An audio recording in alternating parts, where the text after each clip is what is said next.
नमस्कार. मी मोनिका गजानन कवळे. मी शास्त्रज्ञ आहे CSMCRI भावनगर इथे. आणि आम्हाला प्रधानमंत्री मत्स्य संपदा योजनेतून एक प्रकल्प मिळाला होता, समुद्र शेवाळ शेती.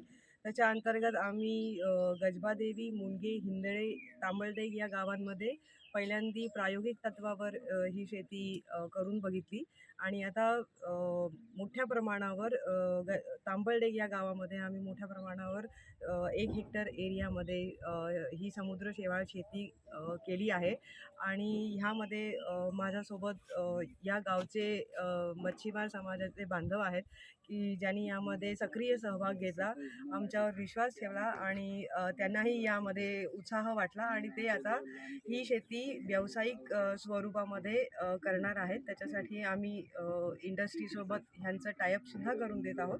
सो या गावच्या अ, उन्नतीसाठी समुद्र शेवाळ हे एक चांगलं साधन होईल अशी मला खात्री आहे.